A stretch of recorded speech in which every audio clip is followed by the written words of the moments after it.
But yeah, we return back to the Forest of Myth, and it will be the final novel section of the game. So you won't have to worry about any more of that. Might as well get out of the way first. I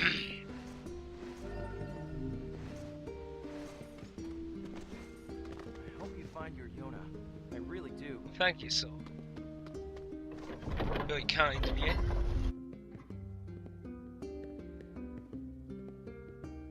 Personally, I think it's a very nice touch. They actually close the doors during the second part where the game becomes more of a warish kind of thing. It's a nice change in how things are evolving and escalating.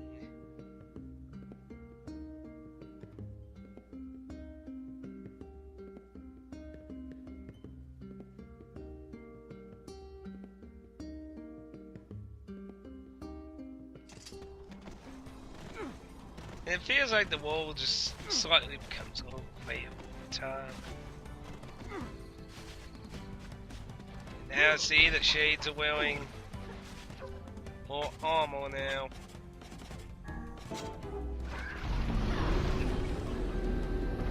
Let's get all that fucking armor off.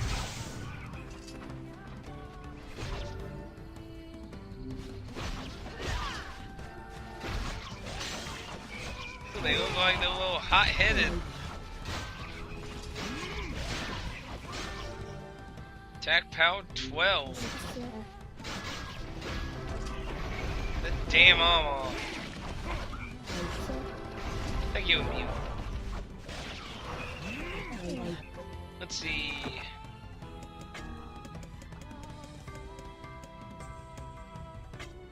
I'm at attack power 15, so that's actually a downgrade.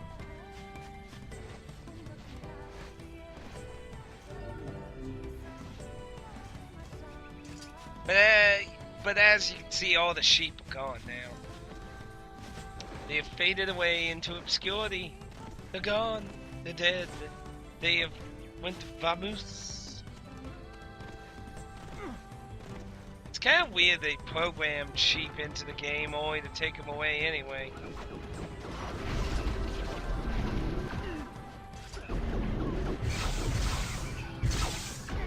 The damn armor. Oh shit.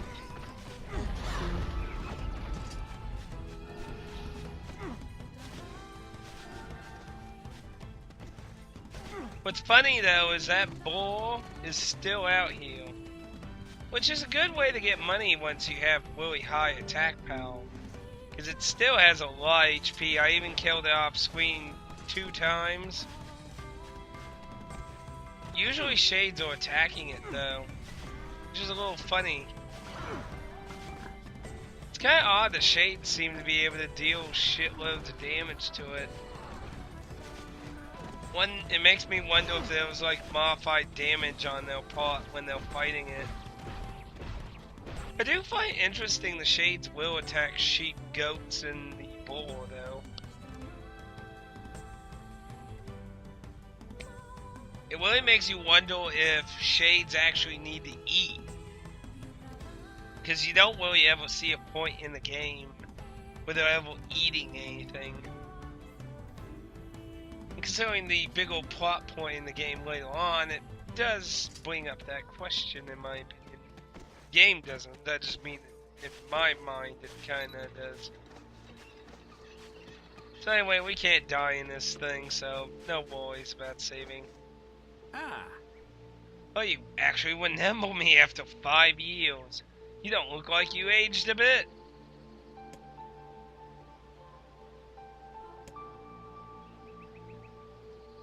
The divine tree. Didn't he say something about it being sacred?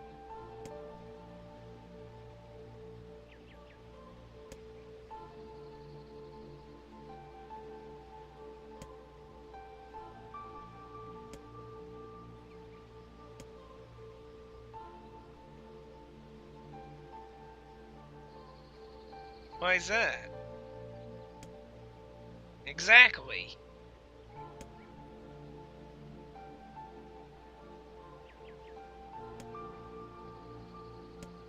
Well then, let's go near the damn tree. I think the other villagers will actually talk to us now, though. Yeah. Oh, there's some stuff.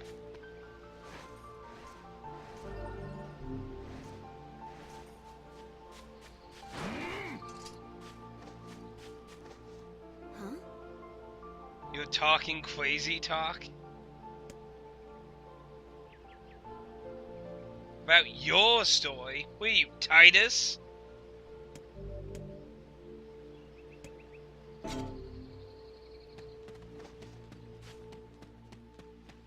Huh?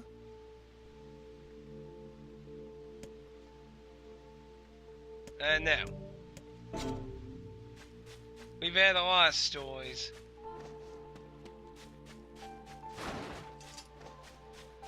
But here we are, the Divine Tree.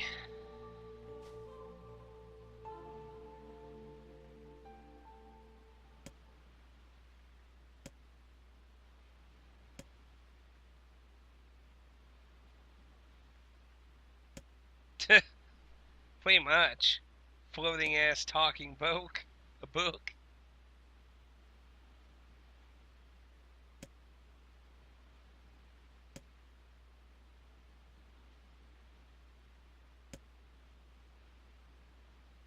Oh no, not wards. Pure darkness. Painted out. Painted over everything. Wards scattered here and there and across the blackness. Kind wards, difficult wards, enormous wards,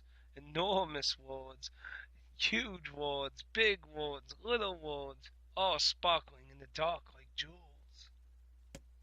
The wards were few now, but time was shorter. Grabbing the wards in desperation, the tree torn to the sky. This is wrong, whispered the tree in the voice of the wind through the leaves. This is not how it's supposed to be. The plan has failed. Once long ago, the tree had remembered everything about the world. This was its tasks, its purpose. It shivered with something approaching joy as it collected the memories of mankind. This was no accident. Emotions were as much as part of the tree as roots and bark. Memories collected like dew on the thick green leaves of the tree. At once they had formed a web that spanned the entire world. Worlds collapsed into sunlight before passing through the leaves into the pool of memory. From the pool, the worlds joined together and formed colonies. The colonies united into whirlpools of light, and the light conceals into stars. Each star was like a child of a tree, and it loved them all. Look at my memory. A child is here, brought low by disease. He is far too young to have to suffer so. Thin beyond words, the boy's skin is a shade paler than the bleached hospital sheets upon he lies in. His parents no longer visit him, for they cannot bear to watch him suffer. The doctors have long since surrendered his fate to the gods. The boy, too, has abandoned hope. Strange emotions, wearing this hatred, swell within the dark recesses of his young heart. He tries to reject the black terror that germinates in his generates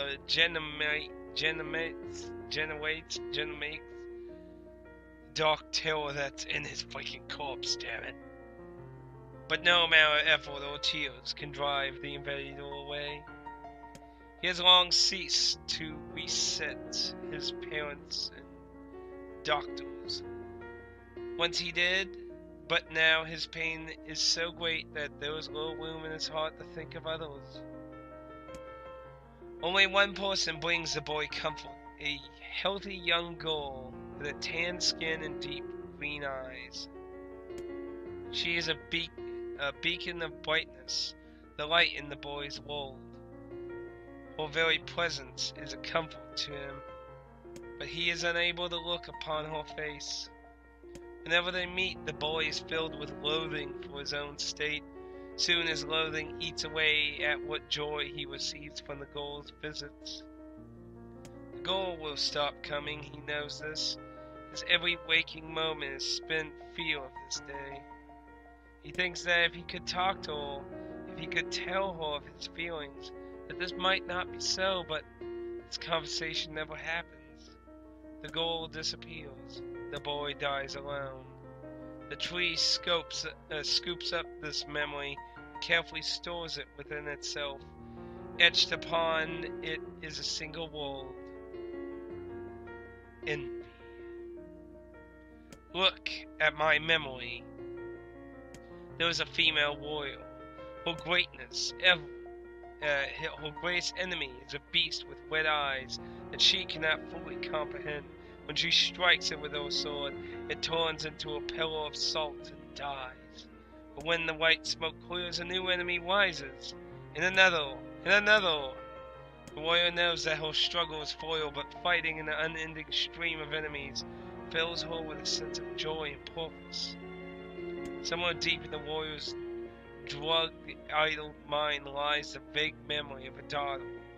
Perhaps the child exists only in her head, the dying remnants of a powerful dream she does not know. Her friends and fellow warriors come and go.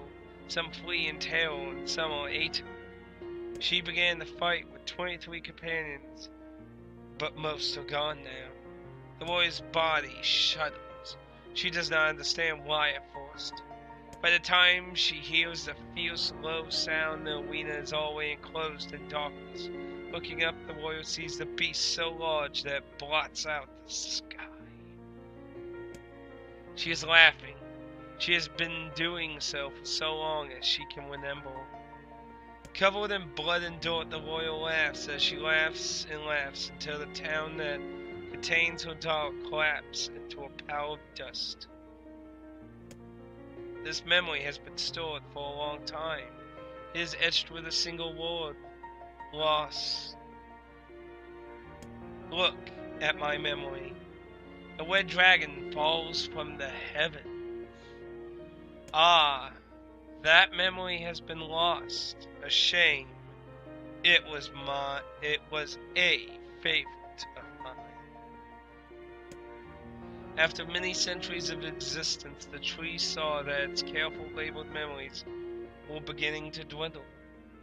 Now, I am going to talk about this for a second, because anyone that knows a lot of shit about the story and that knows that this memory, I haven't kept it a secret. This game's connected to the very final ending of Drakengard, which is the alternate universe ending. This memory is attached to that. This memory is a record of Angelus and Cain. Once seemingly evident, the memories now seem ready to disappear forever. Just like that day far long ago. The tree did not feel sadness at this. Grief was an emotion beyond its comprehension. It did, however, have a distant feeling that something was missing. A mountain of memories it had so carefully assembled had disappeared. The tree stretched its branches as far as it could, but new memories refused to flow. The pool of memories was black, empty pit, a hollow place where life had once flourished. The tree had lost its purpose. There was nothing to be done but swift through a few remaining memories, withering the ground under its branches. This is why the tree was pleased when the man and his companion entered the room. Well, this place is gloomy as hell. The room Nier had entered was almost completely empty. All he could see were a few crystals scattered haphazardly on the ground. Picking one of the crystals and peering into it, Neil suddenly saw a familiar sight.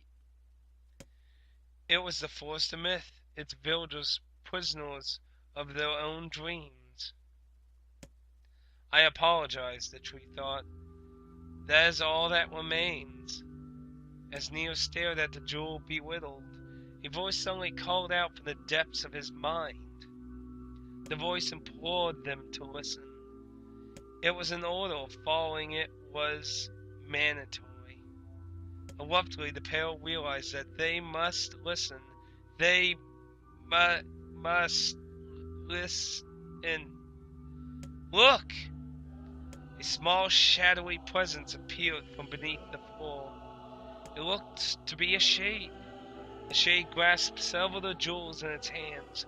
More jewels tumbled out of its mouth like shards of broken teeth, sights and sounds tickling from each one of them before vanishing forever. The creature was abusing the memories, treating the precious objects like a collection of cheap playroom toys. The shade appears to be consuming the memories.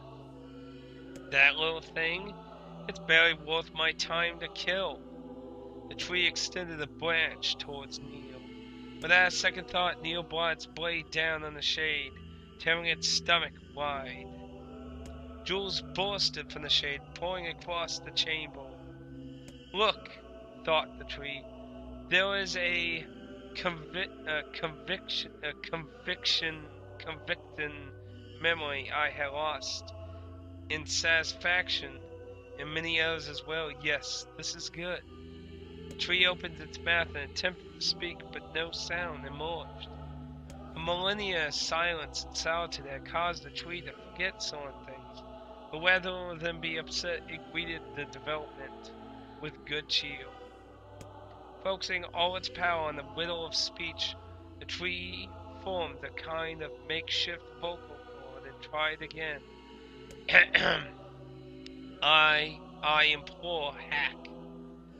It spat out a glimmer green jewel. One more time. I implore you. There we are. What was the color of the lost envy?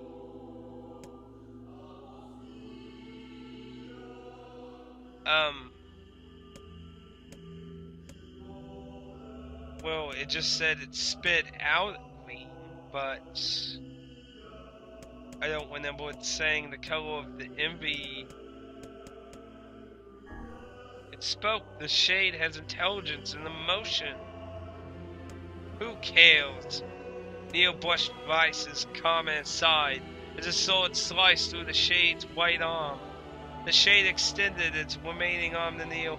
I must touch him. I must make contact. The moment its fingers brushed against Neil, the tree felt a warm sensation began to burn. Something hot coursed through its fingers, up its arm and out to its entire body. It was emotion, more than eternity had felt in centuries.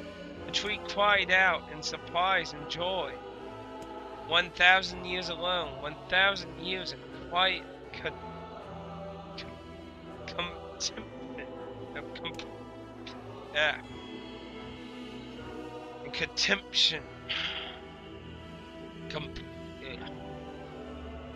Going on. The tree felt like it was going to break apart. For long centuries, the tree had been alone, its heart sealed in very heavy chains, but no more. New, powerful emotions began to take hold, causing its heart to lighten. This was more than a simple emotion that had been designed to feel. It was the beginnings of a soul. And the man was the key. This was the promise made long ago. This was how it would be released. The tree's stomach began to thaw in pain, a new and unpleasant sensation. But the time was not yet right. I implore you, how many were lost by the warrior who fought the red-eyed beast? Odado and 23 friends.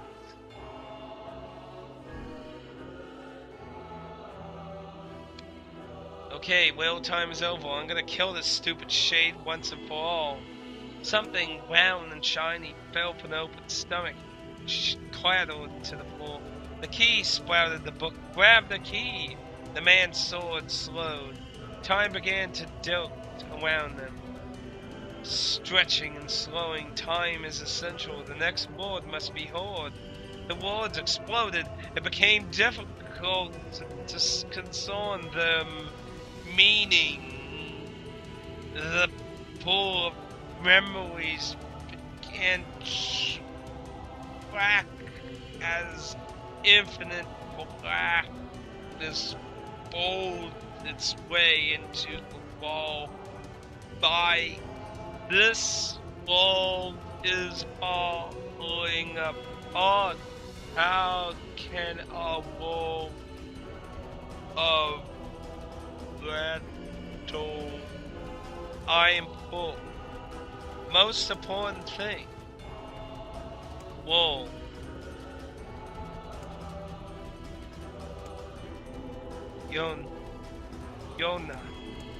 Yona is the most important thing. The light was complete. The memories disappeared. The tree's identity began to dissolve. As the words, the letters, and all memories slowly faded, Nier was drawn back to the real world, and the tree was satisfied.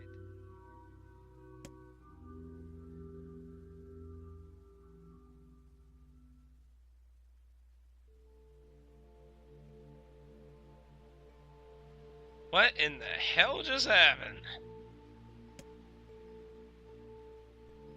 See, this is your first hint to how ignorant Nier can be in the game.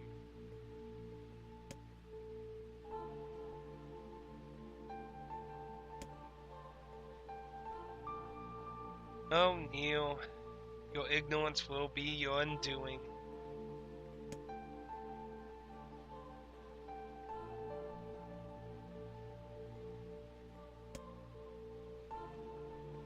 Well, hopefully not.